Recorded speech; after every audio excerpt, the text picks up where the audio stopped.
అయోధ్యని నిర్వహించుకుని కేవలం నీ కృపచేతను జ్ఞాపకం చేసుకోండి. నీ మాటను నా నోటిలో ఉంచండి. నీ చేతి నీళ్ళు నన్ను కప్పండి. నా నోటికి తోడుగా ఉండి పలకవలసింది మీరు బోధించండి. యెహెజ్కేలు గ్రంథం 2వ అధ్యాయం 2 వచనాలు నీ రాసిన పక్షాలు నెరవేర్చండి. మత్తయి సువార్త 10వ అధ్యాయం 20వ వచనం కూడా నెరవేర్చుకుని ప్రార్థన చేస్తుంది. ఈ పరిచర్య అంతట్లో ప్రభా నీ ఘననామము మహిమపరచబడినట్టు, నీ నామము హెచ్చింపబడినట్టు ప్రభా సంఘమంతా కూడా మీ కృపతో భద్రపరచమని, ప్రతి ఒక్కరికి కూడా ప్రభా సమాధానము నీ అందు భయభక్తులు దయచేయమని, అన్ని విషయంలో మీరే సహాయం చేయమని ప్రార్థన చేస్తుంది. చంటి బిడ్డను కూడా మీ స్వాధీనం ఉంచుకున్నది. ఈ పరిచర్య ప్రభా క్రమంగా మర్యాదగా నేను మీ ఆత్మచేత మమ్మల్ని నడిపించినాను. మాకు ఇచ్చిన ఈ సమయం బట్టి మరొకసారి మిమ్మల్ని స్తుతిస్తూ కృతజ్ఞత చెల్లిస్తూ, ఇంకెవరైతే మార్గ మధ్యలో ఉన్నారో వారిని కూడా జ్ఞాపకం చేసుకోండి, క్షేమంగా నడిపించండి, కావాల్సిన కృపను అందించుకోండి. మరొకసారి ప్రభా కీర్తన గ్రంథం 67 అధ్యాయం 1-2 వచనాలు మా మధ్య నెరవేర్చండి. కీర్తన గ్రంథం 79 అధ్యాయం 9వ వచనాన్ని మా మధ్య నెరవేర్చండి. ఎన్ని కుమారుడైన మా ప్రభువైన మీరు యొక్క కుమారుడి యొక్క శిలువ రక్తంతో కడిగి పవిత్రపరిచి అంగీకరించుకోండి. అనేషుల సహాయం కోరుకుంటుంది. మా ప్రభువును రక్షకుని ప్రియ కుమారుడైన యేసుక్రీస్తు వారి శ్రేష్టమైన నామములో సహాయం కోరుకుంటున్నాం తండ్రి. ఆమేన్.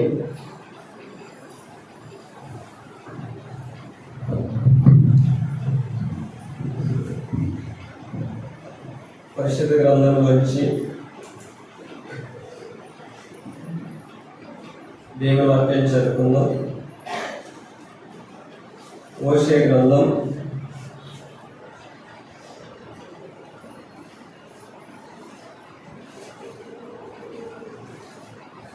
11వ అధ్యాయం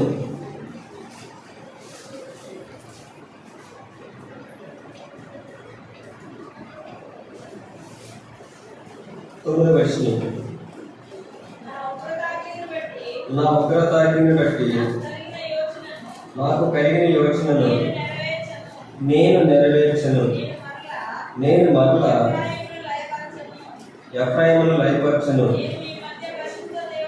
నేను మీ మధ్య పరిశుద్ధ దేవుడినే గాని మనుషుడిని కాదు.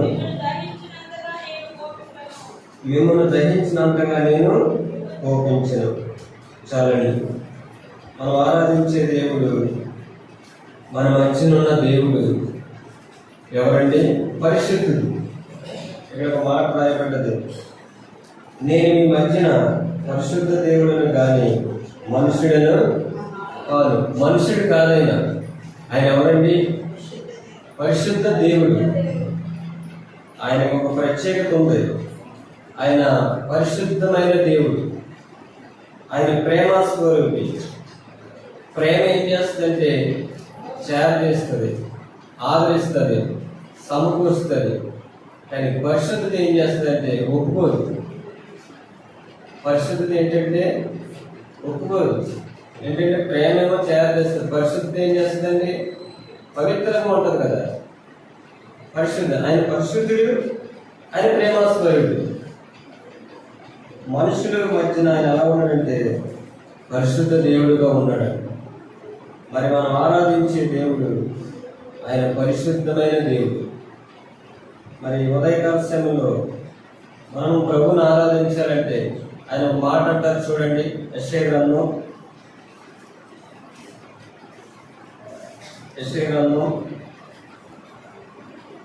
40వ అధ్యాయము 25వ వచనం.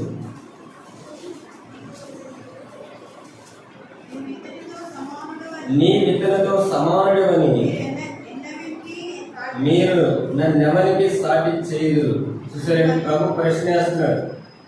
ఏమని అడుగుతాడంటే ప్రభు, నీవు నీ ఇతరులతో సమానుడవని మీరు నన్నెవరికి సాటి చేయరు. చూసారండి, సాటి చేయరు అని పరిశుద్ధుడు అడుగుతున్నాడంట. పరిశుద్ధుడు ఏమని అడుగుతున్నాడండి?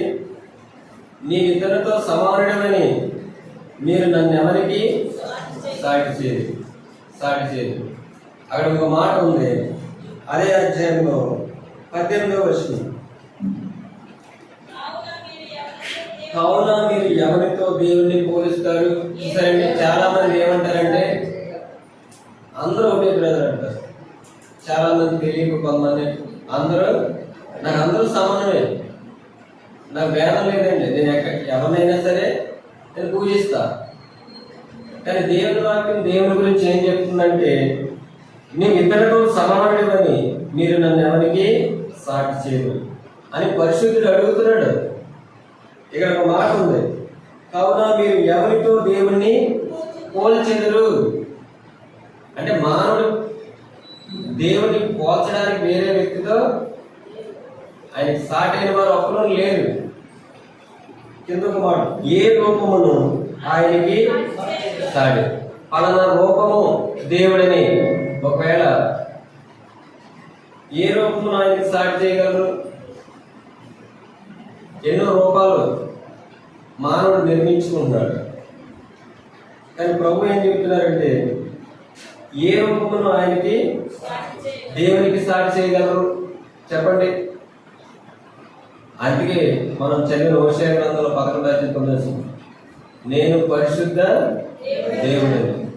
మన మధ్య నివసిస్తున్న దేవుడు ఎటువంటి వాడంటే పరిశుద్ధుడు. అందుకే ప్రభు అన్నారు, ఏదైనా ఇద్దరు ముగ్గురు నా నామమున ఎక్కడ కూడి ఉంటారో వారి మధ్య నేను ఉంటానన్నాడు. ఆనాడు ఇజ్రాయేల్ మధ్యన ఉన్నాడే, ఈ దినాన మన మధ్యన కూడా ఆయన ఉన్నాడే, పరిశుద్ధుడిగా ఉన్నాడే. ఆయన్ని ఎవరు సాటి చేయగలరు చెప్పండి?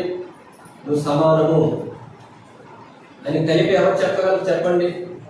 అందుకే ప్రభు ప్రశ్న వేస్తున్నాడు. అందుకే చూడండి, కీర్తనాకారుడు ఒక మాట అంటాడు, 40వ అధ్యాయం 18వ వచనం, కీర్తన గ్రంథం 40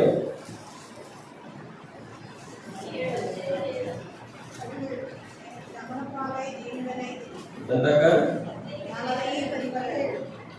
సార్ చూడండి,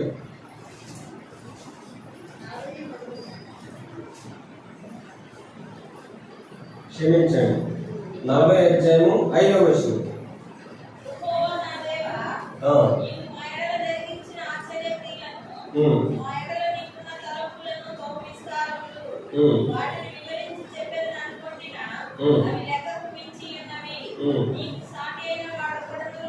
చాలా నీకు సాటి అయిన వాడు ఒకడును. ప్రభు అదే మాట చెప్తున్నారు, నాకు సాటి అయిన వాడు ఒకడును లేడు, ఎందుకంటే నేను పరిశుద్ధుడను. దేవుడు పరిశుద్ధుడు, ఆయనలో ప్రత్యేకత ఉంది. ఏ రూపం చేసి నాకు సాటి చేయగలరు?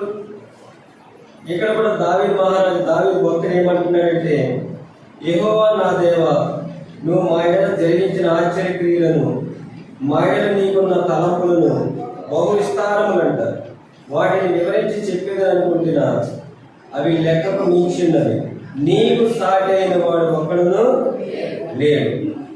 ప్రభుకు సాటి అయిన వాడు ఒక్కడును లేడంటే అది ఎందుకంటే ఆయన పరిశుద్ధుడు, దేవుడు పరిశుద్ధుడు.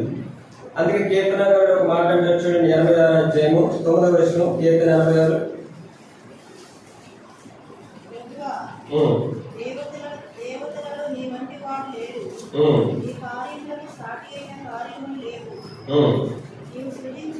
చాలండి, ఇక్కడ ఏముందంటే 9వ వచనం, ప్రభువా దేవతలలో నీ వంటి వాడు లేడు, దేవతలలో నీ వంటి వాడు లేడు, నీ కార్యములకు సాటైన కార్యాలు కూడా లేవంట. చూసారండి, దేవుని కార్యాలకు సాటైన కార్యాలు లేవు, ఆయన వంటి వాడు కూడా లేడు. అందుకే నిర్గమాకాండలో 15 వేలిపులలో నీ వంటి వాడు ఎవడు? వేలిపులలో నీ వంటి వాడు ఎవరన్నా చెప్పండి? ఆయన పరిశుద్ధుడు, ఆయన సాటైన వాడు ఒకడు లేడు. ఆయన భక్తుడు అన్నట్టు, ప్రభువా దేవతలలో నీ వంటి వాడు లేడు, నీ కార్యములకు సాటిన కార్యాలు కూడా లేవు. ఎందుకంటే ఆయన అద్భుత కార్యాలు చేసే దేవుడు, ఆశ్చర్య కార్యాలు చేసే దేవుడు, గొప్ప కార్యాలు చేసే దేవుడు. మానవుడి వల్ల ఆయనకున్న తలంపులు కూడా ఎటువంటివంటి విస్తారమైనవంట. మరి ఆ ప్రభుని మనం ఆరాధించడానికి ఈ సమయంలో మనం అందరం కూడా వేదనీయులు సమకూర్చబడ్డాం. మన ప్రభు పరిశుద్ధుడు. ఆ పరిశుద్ధుడైన దేవుడిని మనం ఆరాధించాలి. చూడండి, నిర్గమాకాండంలో ఒక మాట ఉన్నది. నిర్గమాకాండం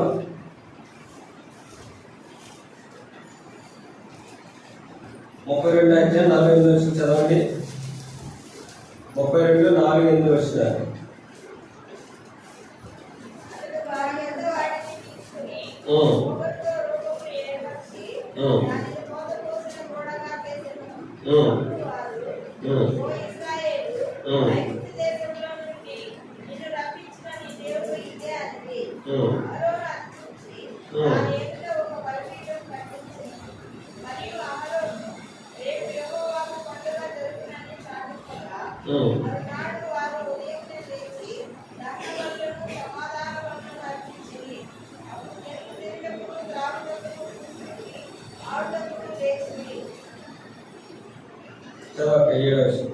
కాగా యెహోవా మోషేతో ఇట్లనెను, నీవు దిగి వెళ్ళము, ఐగుప్తు దేశం నుండి నువ్వు రప్పించిన నీ ప్రజలు చెడిపోయేది.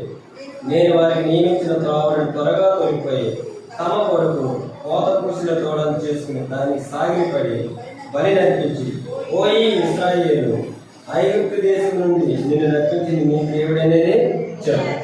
దేవుడితో ఏం చేస్తున్నారు? దూడనే సాగి చేస్తున్నారు.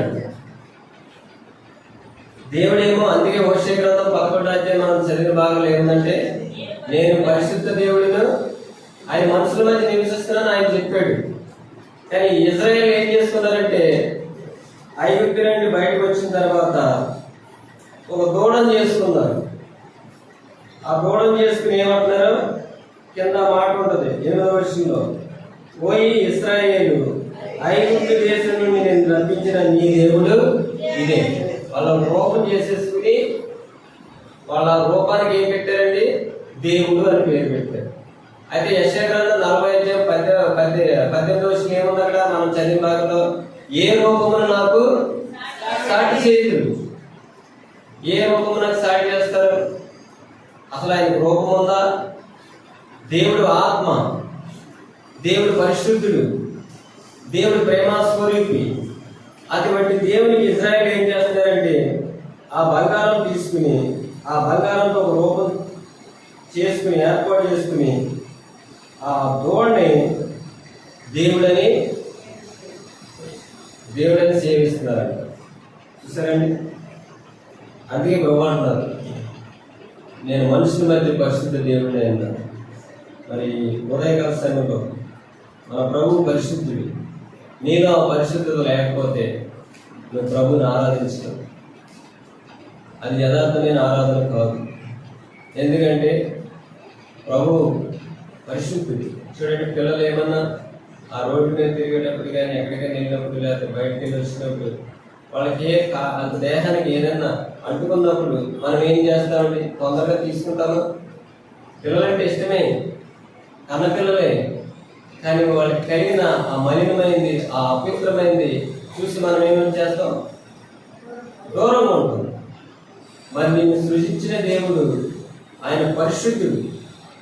ఆ పరిశుద్ధుడైన దేవుడు మనం ఆరాధించాలంటే మనలో ఏముండాలండి? ఒక మాట ఉంటుంది, పరిశుద్ధత లేకుండా ఎవరు ప్రభుని చూడలేడు. పరిశుద్ధత లేకుండా ఎవరు ప్రభుని చూడలేడు. అంత మాత్రమే కదా యేసుప్రభువును హృదయ శుద్ధి గలవారు ధన్యులు, వారు దేవుని చూస్తారంట. అంటే హృదయంలో శుద్ధి ఉండాలి. శుద్ధి లేకపోతే నువ్వు దేవుని చూడలేవు. శుద్ధి లేకపోతే నువ్వు ప్రభుని ఆరాధించలేవు. అందుకే ఒక మాట చూడండి, సమూయేలు మొదటి గ్రంథం 2:2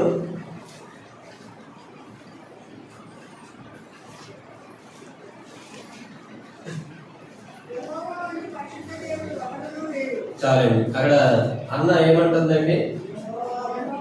చదవక 2:2 యెహోవా వంటి పరిశుద్ధ దేవుడు ఒక్కడను లేడు. అందుకే ప్రభు అన్నారు, నాకు సాటి అయిన వాడు ఒక్కడను లేడు, ఇంకెవరు లేరు. చదవక, నీవు తప్ప మరి ఏ దేవుడును లేడు.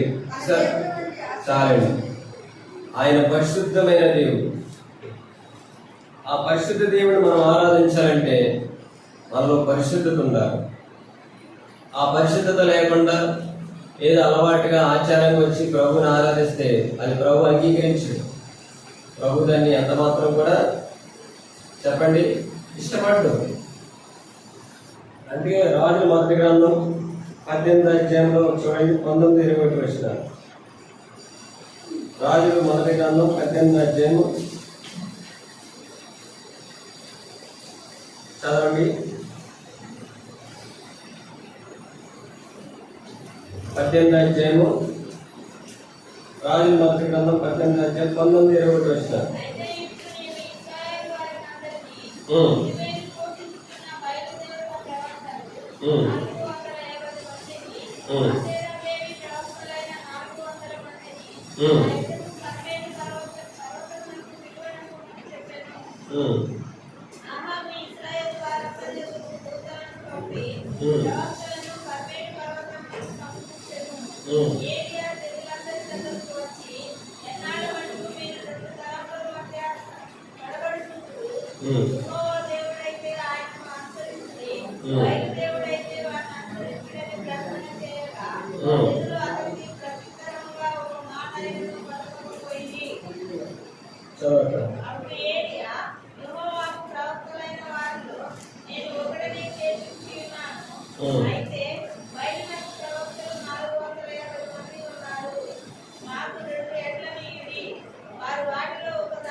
ఇక్కడ భయం గురించి కొన్ని విషయాలు రాయబడ్డాయి. వారు చేస్తున్నారు కానీ ప్రార్థన వారికి ఏం రాలేదండి, సమాధానం రాదు.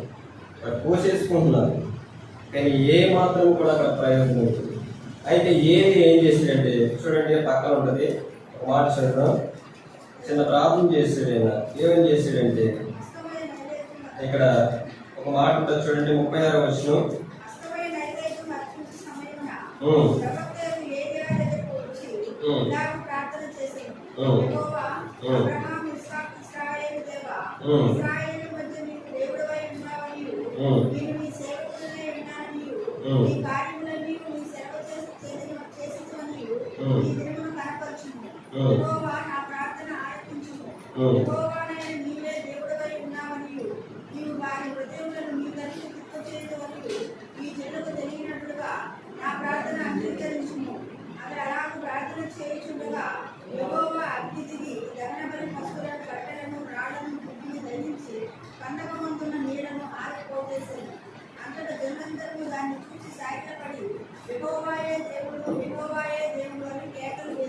చాలండి.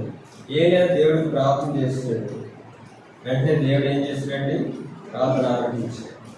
వెంటనే కూడా అగ్ని దిగి ఆ దహన బలి పశువులను కట్టిన త్రాగను బుక్ చేసేసి అప్పుడు వాళ్ళు అంటున్నారు, యెహోవాయే దేవుడు. ఆయనకి సాటి చేశారు. బయలు దేవతలని వాళ్ళు ఏం చేశారండి? ప్రార్థన చేశారు. ఏ మాత్రం ప్రయోజనం, ఆ ప్రార్థన కూడా ఆలగించలేదు. వాళ్ళ ఉదయం మొదలుకుని అస్తమయం వరకు కూడా చేస్తూ వచ్చారు. కానీ అయితే ఏరియా మాత్రం జీవముగల దేవుడికి ప్రార్థన చేసినప్పుడు దేవుడు ఆ ప్రార్థన అంగీకరించాడు. వెంటనే ఏమైపోయిందండి? అగ్ని వచ్చి దహించేసి. అందుకే ప్రభు అన్నారు, నీవు నన్ను ఎవరితో సాటి చేయదు. మరి ఆయన నిజమే కదా. అక్కడ ఇజ్రాయేల్ ఏం చేశారు? బంగారంతో ఒక దోణ చేసుకున్నారు. ఇదే దేవుడు అంటున్నారు. వీళ్ళు కూడా ప్రవక్తలు ఏం చేశారండి? బయలుకి పూజ చేస్తున్నారు, బయలు పక్షాలు ప్రార్థన చేస్తున్నారు. ఏ మాత్రం ప్రయోజనం లేదు ఈ సమయంలో. అందుకే హన్నా కూడా ఒక మాట ఉంటుంది, నీ వంటి పరిశుద్ధ దేవుడు ఒక్కడను లేడు, ఆయన వంటి దేవుడు ఒక్కడను లేడు. అటువంటి దేవుడు మనం ఏం చేస్తున్నాం? ఈ సమయంలో ఆరాధిస్తున్నాం. ఆయన పరిశుద్ధుడు. మన మధ్య నివసించే దేవుడు ఎటువంటి వాడండి? పరిశుద్ధుడు. బయలు దేవుడు కాదు, చేసుకున్న దూడా దేవుడు కాదు. ఎవరి దేవుడు అంటే ఆయన పరిశుద్ధమైన దేవుడు. చూడండి, ఒక మాట ఉన్నది, యెషయా గ్రంథం 64వ అధ్యాయము 5వ వచనం చదవండి.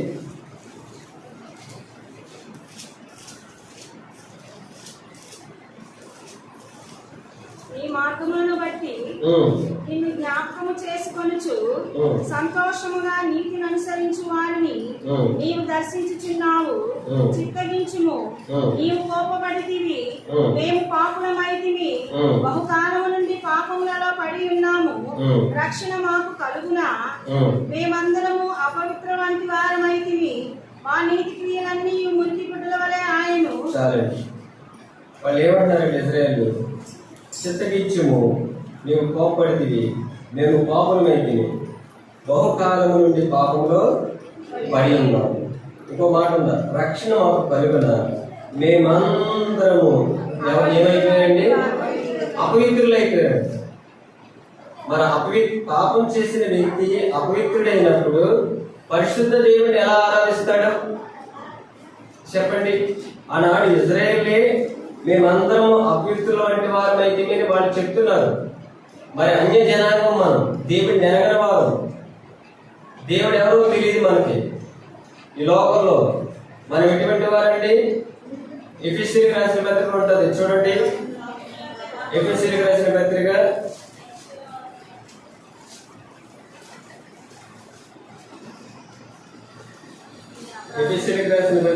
2వ అధ్యాయము 11వ వచనం చదవండి. కాబట్టి మునుపు శరీర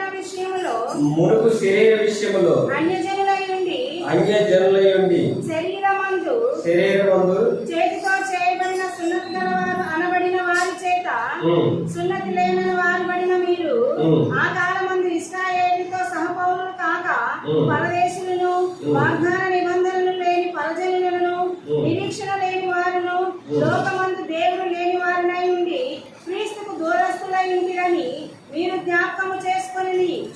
మనం ఎలా ఉన్నామండి? గత కాలంలో ఇజ్రాయేలే పాపం చేసి మేము అపవిత్రులమైతే అని వాళ్ళు ఒప్పుకుంటే మనం ఎటువంటి వారు అండి చెప్పండి? మన క్రియలు ఎటువంటి?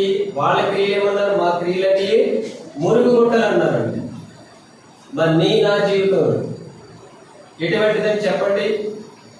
అక్కడ ఎఫెసీయులకు రాసిన పత్రికలో ఒక మాట ఉంది, ఏముందంటే, కాబట్టి మునుపు శరీర విషయంలో మనం ఎవరమండి? అన్యజనులు. అందరూ కూడా కూర్చున్న ప్రతి ఒక్కరు కూడా ఎవరంటే అన్యజనులు, దేవుని లేనివారు, నిరీక్షణ లేనివారు, క్రీస్తుకు దూరస్తులు, ఇశ్రాయేలుతో సహపౌరులు కాక పరదేశులను, వాగ్దాన నిబంధనలు లేని పరజనులు. ఇటువంటి మనము అన్యజనులు అంటాడు. అన్యజనుల గురించి ఒక మాట ఉంటుంది, చూడండి. ఆ పక్కనే 4వ అధ్యాయము 17వ వచనం 4:17. కాబట్టి అన్యజనులు నడుచుకున్నట్లు మీరేటి మీద నడుచుకున్నదని ప్రభువునందు సాక్ష్యం ఇస్తున్నాను. వారైతే అంధకారమైన మనసు గలవారే తమ హృదయ కాఠిన్యం వలన తమలోనున్న అజ్ఞానము చేత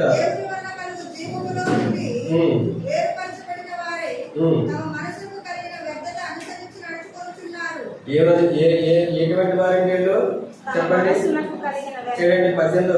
వారైతే ఎవరు అన్యజనులు అంధకారమైన మనసు గలవారంటే. రెండోదిగా చూస్తే తమ హృదయం కాఠిన్యం వల్ల తమలో ఉన్న అజ్ఞానం అంటారు. అన్యజనుల అజ్ఞానం ఉంది. రెండోదిగా చూస్తే 3వ చూడండి అక్కడ ఏముందంటే వాళ్ళు ఒక మాట ఉంది, వ్యర్థతను అనుసరించి నడుచుకుంటున్నారంట. ఏమనుసరిస్తున్నారంటే వాళ్ళు 3 ఉన్నాయి ఇక్కడ. 1 వారు అంధకార మనసు గలవారు, 2ది వాళ్ళ అజ్ఞానం ఉంది, 3వది ఏముందండి తమ మనసులు కలిగిన వ్యర్థతను అనుసరించి నడుచుకుంటున్నారు. ఇంకో మాట ఉంటుంది 19.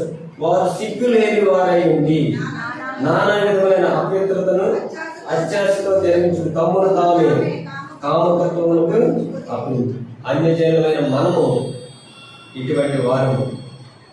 అర్థమైందండి? అన్యజనులకు ఎవరు లేరు? దేవుడు లేరు. అందుకే అపోస్తలుడైన పౌలు ఒక మాట చెప్తారు చూడండి, కొరింథీయులకు రాసిన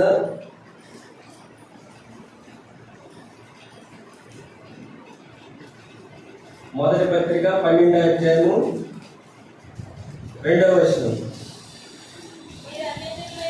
మీరు అన్యజనులై ఉన్నప్పుడు మూల విగ్రహములను ఆరాధించుటకు ఎటుపడిన అటు నడిపింపబడితేనని మీకు తెలియదు. చూసారంటే అన్యజనులు ఉన్నప్పుడు మనం ఎలా నడిపింపబడ్డాం?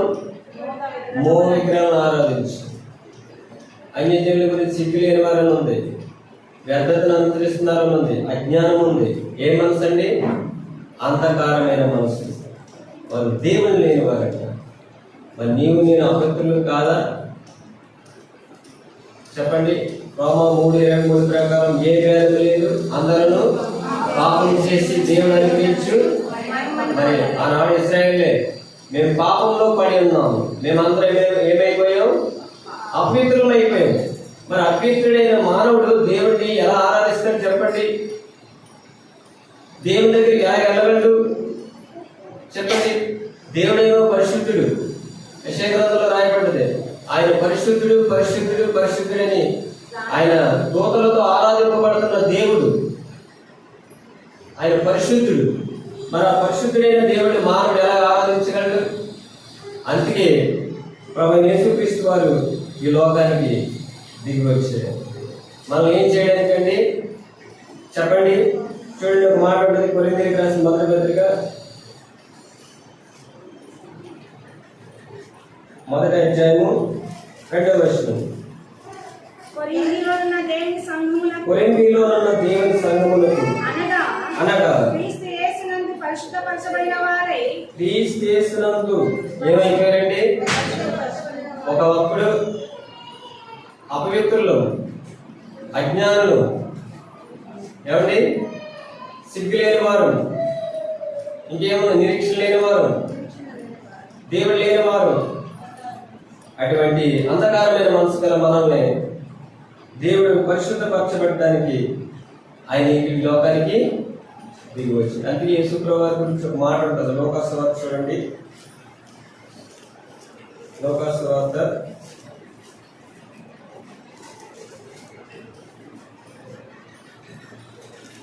1వ అధ్యాయము 35వ వచనం. దూత పరిశుద్ధాత్మ నీ మీదకు వచ్చిన సర్వోన్నతుని శక్తి నిన్ను కమ్ముకున్నాను కనుక పుట్టబోవు శిష్యుడు పరిశుద్ధుడై దేవుని కుమారుడు అనబడాడు. చూసారండి, యేసు ప్రభువు ఎవరండి? పరిశుద్ధుడు. దేవుడు పరిశుద్ధుడు, ఆయన కుమారుడు కూడా పరిశుద్ధుడు. ఆ పరిశుద్ధుడు ఈ లోకానికి వచ్చాడు. యేసు ప్రభువు వారి గురించి పిలాతు అంటాడు, ఈయనలో నాకు ఏ దోషము కాలేదు.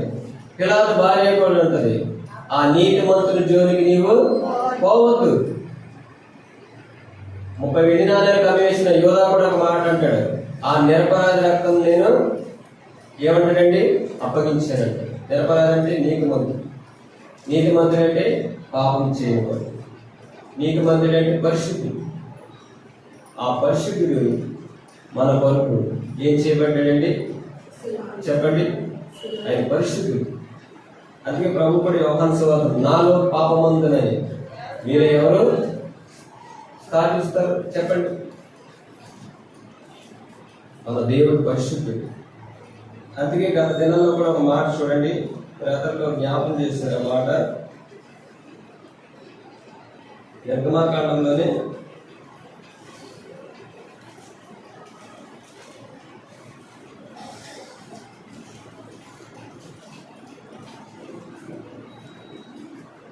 25 అధ్యాయం 8వ వచనం. నేను వారిలో నివసించినట్లు వారు నాకు. చూసారండి, ఎందుకంటే ఆయన పరిశుద్ధ స్థలము నిర్మించాలంట. నేను వారిలో నివసించినట్లు వారు నాకు పరిశుద్ధ స్థలము నిర్మింపవాలి. ఎందుకంటే ఆయన పరిశుద్ధుడు. ఆయన గురించి యెషయా గ్రంథం 50 అధ్యాయం 15 వచనం, మహాగణుడు మహోన్నతుడు. ఇంకెవరండి అయినా పరిశుద్ధుడండి 57 అధ్యాయము మహోన్నతుడును పరిశుద్ధుడును నిత్య నివాసియునైన వాడు ఇలాగ సెలవిచ్చుచున్నాడు.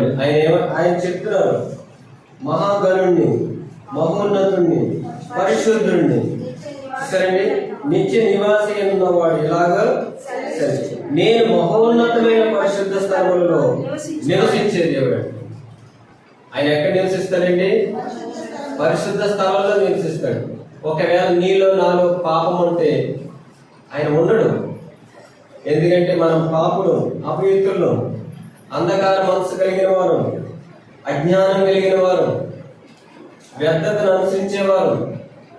ఇటువంటి మానవుడు దేవుడిని ఎలా ఆరాధిస్తాడు చెప్పండి? దేవుడు ఎందుకంటే పరిశుద్ధుడు, ఆయనకి సాటి అయిన వాడు ఒక్కడును లేడు. అందుకే ప్రభు ఈ లోకానికి మనం పరిశుద్ధపరచడానికి ప్రభు ఈ లోకానికి వచ్చాడు. కన్యక గర్భమందు పరిశుద్ధాత్మ వలన ఆయన ఈ లోకంలో జన్మించి ప్రభు ఎన్నో మేలు చేశాడు, ఎన్నో ఉపకారాలు చేశాడు. చివరికి ఆయన ఏం చేశాడంటే లేఖనముల ప్రకారం మన పాపాల కొరకైనా మరణించాడు, సమాధి చేపట్టాడు. సమాధిలో నుంచి 3వ దినాలు లేచి పరలోకానికి వెళ్ళాడు. అందుకే అపోస్తలుడైన పౌలు గారు ఒక మాట అన్నారు, చదవండి. కొరింథీయులకు రాసిన మొదటి పత్రిక 1వ అధ్యాయము 2వ వచనం ఏముందంటే,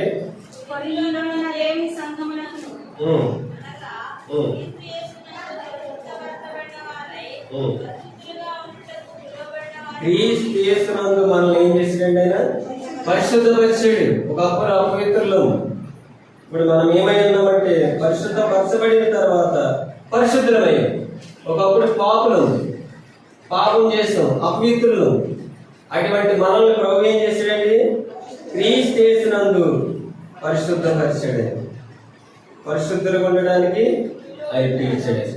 మరి దేవుడు పరిశుద్ధుడు, నిన్ను కూడా నన్ను కూడా ఆయన పరిశుద్ధులుగా చేశాడు. ఎవరైతే పరిశుద్ధులుగా చేయబడ్డారో, ఎవరైతే పరిశుద్ధపరచబడ్డారో వాళ్ళు మాత్రమే ప్రభుని ఏం చేస్తారండి? ఆరాధిస్తారు. ఒకవేళ నీలో పాపం ఉంటే ఆ పాపంతో నువ్వు ప్రభుని ఆరాధించడం అది యథార్థమైన ఆరాధన కాదు. అది ఆత్మతో సత్యంతో ఆరాధించే ఆరాధన కాదు. ప్రభు ఏం కోరుకుంటున్నాడంటే పరిశుద్ధత కోరుకుంటున్నాడండి. మన పరిశుద్ధత, ఆ పరిశుద్ధత మనకు లేదు, కానీ అది ప్రభు ద్వారా మనం పొందుకున్నాం. అందుకే హెబ్రీయులకు రాసిన పత్రికలో ఒక మాట ఉంటుంది చూడండి, 12వ అధ్యాయము హెబ్రీయులకు రాసిన పత్రిక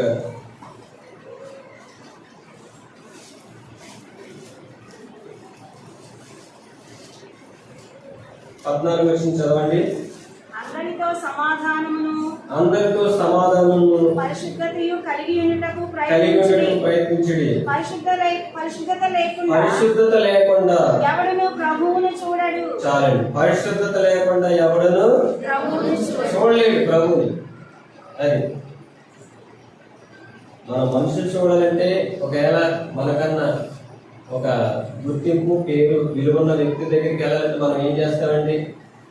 ఎలా వెళ్తాం చెప్పండి? ఎలా వెళ్తాం? అపవిత్రంగా వెళ్తామా శుభ్రంగా వెళ్తామా?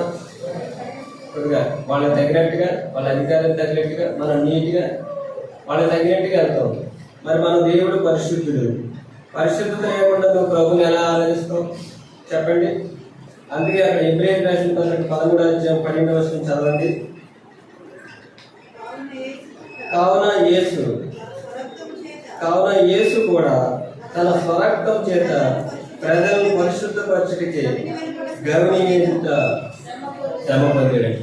సరేండి, మనం తన స్వరక్తం చేత మనం పరిశుద్ధపరచడానికి అక్కడ మనం చూసిన భాగాలు కొరింథీయులకు రాసిన 1:2 ఏంటంటే క్రీస్తు చేసినందుకు మనం ఏం చేశాడైనా పరిశుద్ధపరిచాడు. ఇక్కడ చూస్తే ఇబ్రాహిం రాసిన పత్రికలో తన స్వరక్తము చేత ప్రజలను పరిశుద్ధపరచుటకే గర్వని వేరుపడైన శ్రమ. మన కొరకే అపవిత్రులైన మన కొరకైన శ్రమలు పొందాడు. మన కొరకైన మొక్క మీద ఉమ్మేయించుకున్నాడు. అపవిత్రులు మనం, పాపం చేసిన వారు, దేవుడికి దూరస్తులు, అంధకార మనసు కలిగేవారు, అజ్ఞానులు, వ్యర్థతను అనుసరిస్తున్న వారు, దేవుడు లేనివారు. అయితే మనం ప్రభు ఏం చేసాడంటే పరిశుద్ధపరచబడడానికి ప్రభు మన కొరకు శ్రమలు పొందాడు. ముఖం మీద ఉమ్మేయించుకున్నాడు, చెంపదెబ్బలు కొట్టించుకున్నాడు, అవమానం పొందాడు, సొగసు లేకుండా, స్వరూపం లేకుండా బ్రాన్ మీద చనిపోయాడు. ఆయన పరిశుద్ధుడు. నిన్ను నన్ను పరిశుద్ధపరచబట్టడానికి ఆ క్రైమ్ చెల్లించలేదు, ఆ రక్తాన్ని చిందించలేదు. ఎందుకంటే రక్తం చిందింపకుండా పాప క్షమాపణ లేదు. ఆయన స్వరక్తం చేత మనల్ని పరిశుద్ధపరచడానికి ఆయన మన కొరకు శ్రమలు పొందాడు. మరి ఈ శ్రమలో ఆయన రక్తం ద్వారా నువ్వు పరిశుద్ధపరచబడితే, క్రీస్తు చేసినందు నువ్వు పరిశుద్ధపరచబడిన వాడు ఉంటే ప్రభుని సమయంలో ఆరాధిస్తావు. మరి ఈ సమయంలో ఎవరైతే లేఖనాలు ఉన్నారో ఆ లేఖనాల ప్రకారం మనం ప్రభుని ఆరాధిస్తాం. మరి ఎన్నో వాక్యాన్ని ఆధారం చేసుకోండి. గత దినాల్లో చేసినట్టు కాదు, కానీ దేవుడు మన ఇందాక చదివిన హోషేయ గ్రంథం 11:9 ఏముందండి? ఆ మాట మరలా ఒకసారి జ్ఞాపకం చేస్తుందని చదవండి.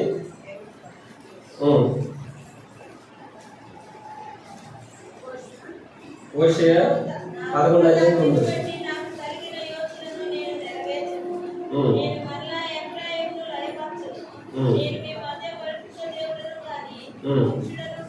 చాలు. ఆయన మన మధ్య ఏమై ఉన్నాడండి? పరిశుద్ధ దేవుడు. మన మధ్యన ఆయన పరిశుద్ధ దేవుడు, కానీ మనుషుడను కాదు. ఆయన మనుషుడు కాదు, ఆయన పరిశుద్ధ దేవుడు.